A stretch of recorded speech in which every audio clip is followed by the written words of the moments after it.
The Incredible Hulk received his superpowers after accidentally blasting himself with gamma radiation. Wolverine's powers were the result of a genetic mutation. However, if you think superpowers are the stuff of comic book fiction, you'd be wrong. Bangs to the head, illnesses, and other unfortunate events have caused real people to be able to do things they couldn't do before. Superhuman things the average person can't do. Let's investigate. Here's our top 10 people who gained superpowers after terrible accidents. Amazing! Number 10. Nikolai Kryagliachenko. Our first superhero story takes us to the Omsk region of Russia. In 2014, 12-year-old Nikolai Kryagliachenko was walking home from school when he decided to stop and lean against a lamppost. Unfortunately, the lamppost had some faulty wiring. Young Nikolai received an electric shock and was blasted across the pavement. The next day, Nikolai found that metal objects were sticking to him. He dropped his spoon while he was eating and it stuck to his chest. He could stick coins and cutlery to his face. What's more, by using the power of his mind, he could give his friends the same powers. Had Nikolai really gained superpowers when he was electrocuted by the lamppost? Was he a real-life version of Magneto from X-Men? Scientists are skeptical, saying that electrocution can't lead to people becoming magnetic. They suggested he may have eaten something that had made him magnetic, or that he has smooth and sweaty skin that objects can stick to, or maybe he just covered himself in glue. As for Nikolai, he wants to put his skills to good use and be a superhero when he's older. Number 9. Daniel Tammet. At the age of 3, an English boy named Daniel had an epileptic fit. This seizure apparently gave Daniel superhuman powers of memory and an extraordinary ability with numbers. As he grew up, Daniel discovered he could do complex mathematical sums in his head, wowing his family and friends. Daniel's powers grew even stronger in his 20s. He started to compete in memory competitions. He could recite pi to 22,514 decimal places in a little over 5 hours. He learned the Icelandic language in a week as a challenge on a TV show. At the age of 25, Daniel Tammet was diagnosed with autistic savant syndrome, which affects around 10% of the autistic population. What makes Daniel different is that he can explain how it works. Since his seizure, Daniel could see numbers as shapes, colors, and textures. For example, 5 is a clap of thunder. When Daniel multiplies 2 numbers together, 2 shapes merge, creating a third shape. He explained this in a TED Talk in 2011. It's mental imagery, maths without having to think.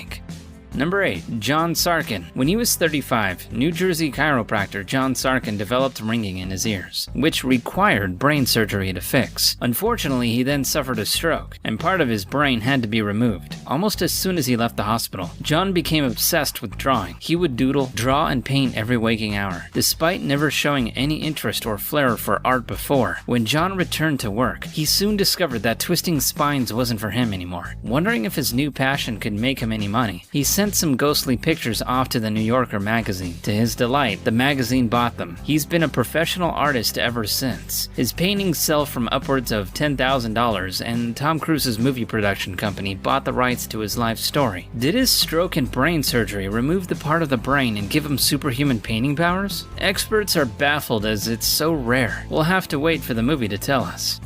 Number 7. Thai Ngoc. In 1976, a 34-year-old Vietnamese farmer called Thai Ngoc was struck down by fever. Luckily, he recovered, but with an extra added superpower. Thai discovered he didn't feel like sleeping at night anymore. In fact, he hasn't been asleep since. Various scientists have visited Thai at his home in Quang Nam province to check he's telling the truth and to find out why he can't sleep anymore. They've all agreed Thai isn't making it up, but as for the reason, they have no idea. They performed tests on Thai to check his alertness, and he passed them all. His extra hours of waking time allowed Thai to get a second job, which helped him out money-wise. But according to Thai, being awake all the time isn't much fun. I feel like a plant without water, he said in October 2006, 30 years after his last sleep. My wish now is to have a nap. And here I am feeling like I need a sleep after just waking up from one.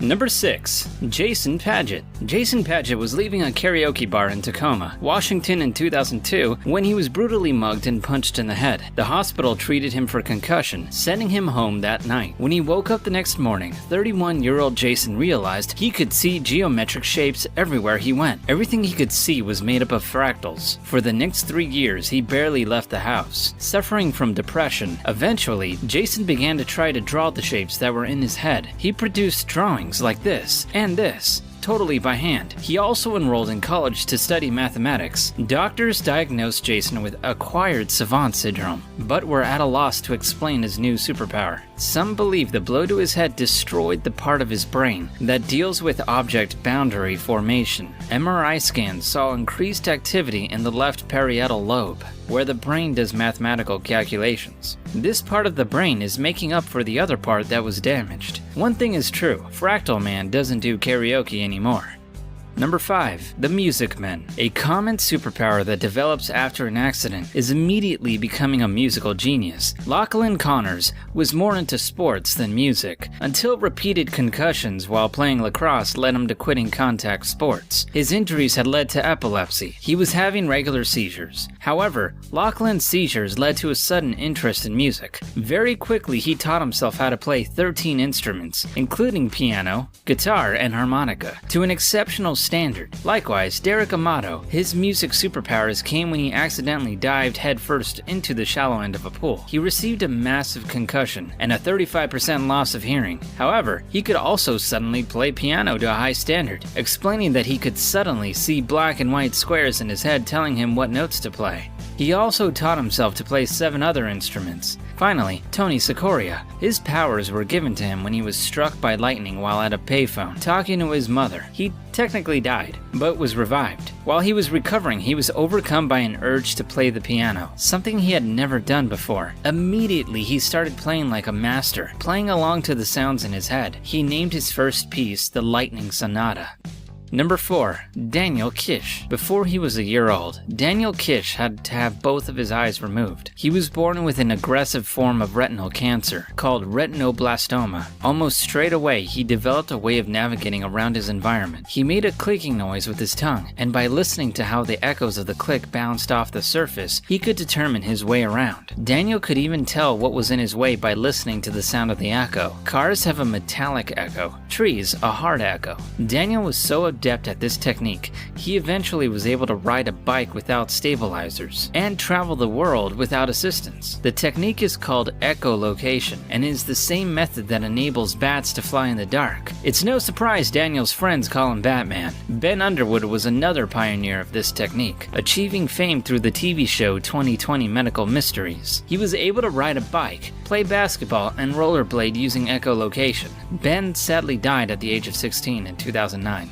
Number 3. Franco Magnani. Franco Magnani was a cook and a woodworker who emigrated from Italy to San Francisco in the 1960s. Soon after arriving, he came down with a fever that made him delirious and caused him to have seizures. While recovering, Franco began to have extremely vivid dreams about his childhood home in Pontito, Italy. Even though he hadn't been to Pontito in 30 years, these dreams were so real, he could recall everything in exact detail. It was as if memories that were buried in his brain had been rediscovered. Also, despite never picking up a paintbrush in his life, Franco was overcome with the urge to paint these memories of Pontito. He painted these scenes from memory, which as you can see are identical to the corresponding scene in Pontito. The photo is on the left, the painting is on the right. Franco became obsessed with painting, and his work ended up being displayed in galleries around the world. Doctors can't explain how Franco became the memory painting man, but it had been temporal lobe epilepsy known to create obsessive personalities.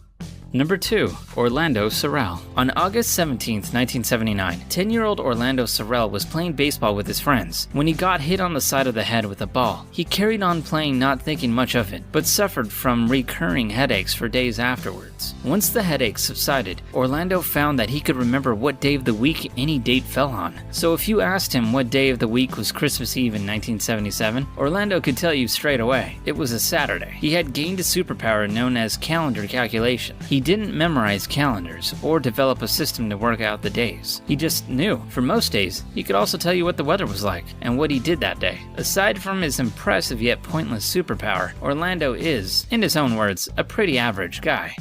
Number 1. Ken Walters. In 1986, Ken Walters from Lancashire in England was in an accident involving a forklift truck, breaking his back. Soon after that, he suffered 2 heart attacks. In 2005, he had a stroke. While recovering in the hospital, Ken tried to write a letter to his nurse, but instead found himself doodling on the paper. He'd never doodled before. He'd never been into drawing at all. It seemed that Ken's doodles were very good. He had a talent for art. Doctors said this was a result of the stroke, that his brain had rewired itself to avoid the areas affected by the stroke, and that it would be temporary. However, they persisted and Ken carried on doodling. This time on a computer, Ken began creating digital art in the popular virtual world, Second Life. People started buying this art from virtual galleries, and Ken's pictures drew the attention of EA Games, who hired Ken to draw monsters for their games. So far, the doodler's talent has not subsided. Do you believe any of these events? Have you gained any superpowers in curious ways? I'd be interested to know. Let me know down below. Also, if you enjoyed this video, make sure to subscribe and click that bell icon to be part of the